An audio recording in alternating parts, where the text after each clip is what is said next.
I want to know which kind of under-the-radar wild card team out of these two teams you think is more dangerous come playoff time. Yeah, I think right now I'm going to have to go with Minnesota. And I'm weary in saying that because of Kirk Cousins, but I'm also weary in picking Buffalo because Josh Allen has never played a playoff game, correct? Right. Correct, yes. Because he didn't make it last year. Yeah, rookie last year. So it was 2 years ago they made it. But, I mean, both teams, Buffalo's defense is a lot better, but I think Minnesota's ability to run the ball, now obviously Dalvin Cook got hurt, so it could be in jeopardy a little bit. But although he's supposed to be back this week, although I think they'll take it easy. Yeah, I don't think because Madison's a pretty damn good backup running back. So you get him ready for the playoffs. It's a little load management, as they say in the NBA. But I just don't know how Minnesota just to me seems the better choice just because of their ability to run the ball. I still think Kirk Cousins will somewhat turn it on every now and again. He has shown. I mean, he's played well. I mean, he played all right against Seattle. I agree. I thought that game against Seattle was actually encouraging. Yeah. Like, really, you saw the team fall apart when Diggs and Cook went out. And granted, Diggs came back, didn't quite look the same, and losing Dalvin Cook obviously is huge. But I thought he played all right, man. Yeah, it is what it is. But yeah, I'm going Minnesota. It's hard to put faith in a first year. Second-year quarterback who's never played in the playoffs. A lot of that team is very inexperienced. Minnesota has some players that have played in playoffs 2 years ago when they made it to the NFC Conference Championship game.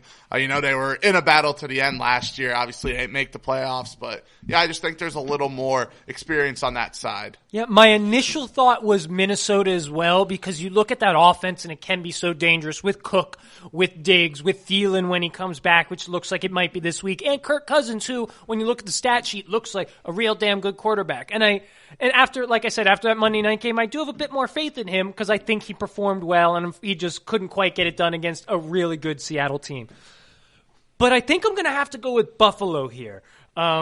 So the offense doesn't have quite the upside, but they have started to come alive a little bit on that side of the ball. Josh Allen has looked a lot better. He's not turning the ball over like he had last year and at the beginning of this season. And I think that's the key for this Buffalo team because with that defense, if they can not turn the ball over and keep games close, they can beat almost anyone, particularly because they are looking like they have someone who's going to shape out to be a star at running back in Devin Singletary, who I think is averaging over 5 yards a carry this year. Him and Frank Gore. I mean, Frank Gore, the ageless wonder. The ageless wonder, man.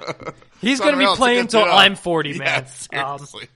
And really, I think it's their defense that separates them from Minnesota because although Minnesota has a lot of talent on defense, they haven't really been performing that way. I don't know what happened to Xavier Rhodes, but dude just cannot cover anymore. I was under the impression that he was a top 5 cornerback in the league. Minnesota paid him like one. And I don't know what's happened over these past 4 or 5 games. He just looks like he can't stay with anyone. And I will give it to him. He forced the fumble in the Seattle game that really got Minnesota back into it. But that pass defense as a whole is pretty darn bad. And I thought, the pass rush is good, but the rush defense is suspect as well. Like, Seattle just ran for 220-some yards on them.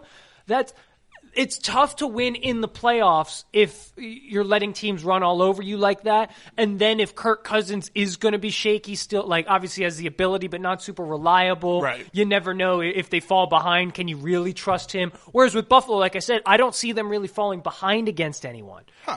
So I got to give it to Buffalo. Additionally, I think in the AFC, there's more teams other than Baltimore. I think there's more teams that can be beat, have weaknesses that you can exploit. Kansas City obviously has difficulty stopping the run.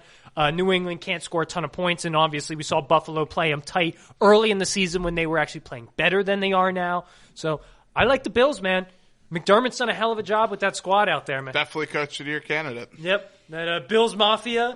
Yeah, put people through tables and stuff. But, yeah, I mean, either or, I think either team can make some noise, but...